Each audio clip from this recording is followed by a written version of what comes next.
Hey guys, Oxide here from Elite Delta Gamers, and today's video is a bit more of a serious topic.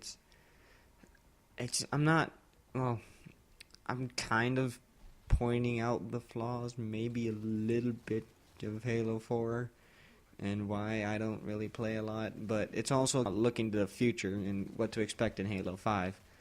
So, yeah, and in the background, we're going to be starting off with some Regicide gameplay on Abandoned, and then moving on to Legendary Slayer on Adrift. Both with actually has some pretty ugly starts with sniper rifles, but yeah, if you ever play with me, don't let me get snipes first. There's a good chance they'll mess it up. I'm never very consistent. But anyways, on to the topic. Now, to talk about Halo 4 and how it's well, honestly, I'm just going to be honest. It's just how it was disappointing. I guess we have to kind of go back and what happened before Halo 4 to lead to this sort of decline of Halo. Because let's face it is in a decline. It's not the top dog anymore like it used to be in the Halo 2 and the Halo 2 days and the beginning of Halo 3. It's just not there anymore, which, I guess that happens with games. Just new stuff comes out and, people just move to different games to play, I guess.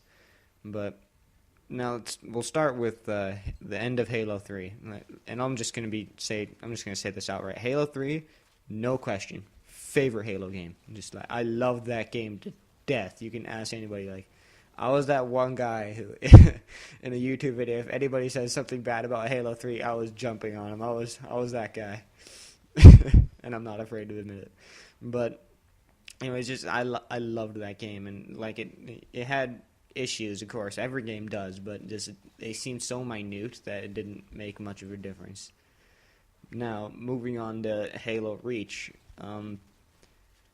it absolutely murdered the competitive scene of Halo. I mean, it nearly got it. Well, it did get Halo taken off the pro circuit, so it did. It just really killed that. But honestly, I enjoyed it. Like, there were some balance issues. The jetpack was a little bit game breaking, but I thought that might have been able to be fixed with an update, which I guess they just didn't do, which kind of sucks. But shit happens.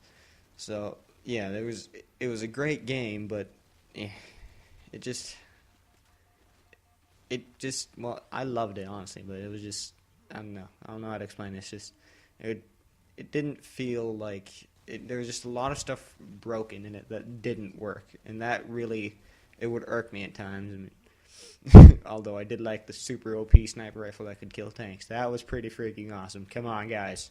Come on. You like sniper rifles that blow up tanks. Everybody loves that. Now, moving on to Halo 4. They pretty much screwed up. They screwed it up completely, almost. Well, yeah, pretty much. Because, let's look at what they did. They sort of revived the competitive scene, but not by much. Not that it made much of a difference. And then they just murdered Customs and Forge. I mean, they took half the features out.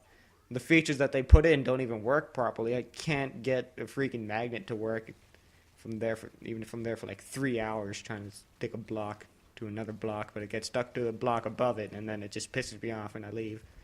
So yeah, that's really frustrating, and probably also in part because I'm not that great of a forger. But still, they just killed it. I mean, in custom games, get above 6 people, you're gonna have black screens like every freaking 3 minutes, and it's so annoying.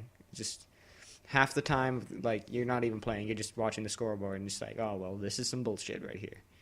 And I really hate that. Which I understand that they weren't able to finish it, so I guess they couldn't stabilize everything completely or something like that. I don't know. I'm not a game programmer, but I'm sure there was a reason for it. But I think they could have fixed it, and they just haven't yet. But correct me if I'm wrong in the comments. That's what they're there for. But now let's move on to actually what I want for Halo 5. Now, honestly, first of all, in touching on armor abilities, I don't think that they break Halo, but I think the way they're implemented as of now do break it. So what I would do is, like, you guys remember the equipment pickups from Halo 3, you know, like you have to bubble shields and power drain and crap would spawn on the ground. You have to pick one up and hold X to deploy it, or RV, or whatever you were playing on whatever control settings, and then that would deploy it. Now, I think that armor ability should be something like that. I mean, just like, you guys would know in Halo Reach, you could just like put it on the ground, and then it'd just be a little hologram above it showing which one it was. Just put those on the ground, spawn them on the map. That way, it would allow people to kind of pick and choose which one they would get to. That would just, people do that for weapons. I mean, it would be great if they did it for armor abilities, and just instead of just people having freaking, you know, just flying around in jetpacks and crap. But yeah. Now, Ordnance. Oh my god, I fucking hate Ordnance. It's so annoying. I mean, there's nothing worse than, like, you're at the top of a game, right? And you're just destroying and like the other team. It's not that fun because, you know, it's a steamroll, but, you know, still, you're winning. And then, like, the worst guy on the team, just from getting a bunch of assists, ends up with, like, a rocket launcher. And I'm just like, well, that's some bullshit, sir. Shouldn't I have that rocket launcher? I know it would allow me to dominate better, but I don't think you should be rewarded for doing bad. I understand that they were trying to balance it out from when you're doing good, when the other team's doing good, and that you need to make a comeback. But it cuts both ways, and it's, you know, it's just, I don't like Ordnance. I want it completely removed from the game as a mechanic. I just, yeah, I just hate Ordnance. Now, moving on, I know this is like a touchy subject for a lot of people, but honestly, on Sprint, I don't really care. It helps speed up the gameplay, which is good.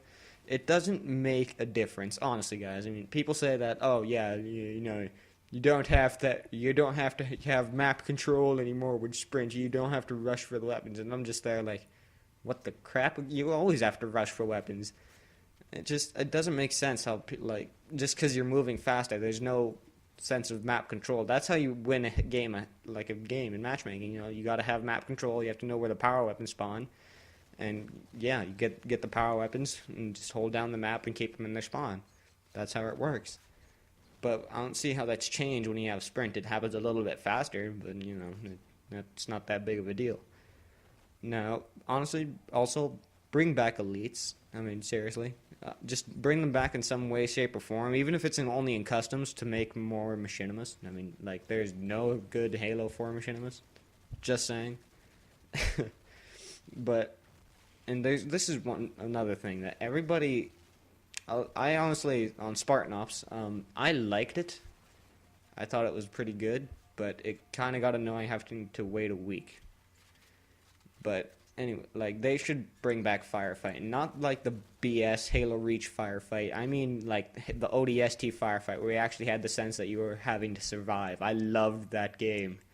Except for Endure. Everybody hates Endure, because you had to survive, like, 5 freaking sets. But, yeah, you know, that's why it was a Pitmaster. And next is close quarters maps. Halo 4 really did not have enough close quarters maps, and they seem to be mostly maps built for big team battle, which I'm not hating on people who love big team, but, like, I play it a lot myself. But there needs to be close quarters maps, more maps like Haven, and just symmetrical maps like that, and not in DLC. No, don't do that. But in the actual base game. And next is just fix customs in Forge, please. I mean, just come on, guys, seriously, customs in Forge. And now, you guys might be thinking here that's like, oh, you know, they're not going to listen. Their game was successful. They made a lot of sales, but, you know, stuff like that. But realistically, I think they are going to listen, because their player counts are so low compared to Reach right now that I think they're really going to start paying attention to the fans. And Frank O'Connor said himself that he's going to start. So that's why I do think they're going to listen. All right, guys, thanks a lot for watching, and if you made it this far, thanks. But I'll see you guys next time. Bye.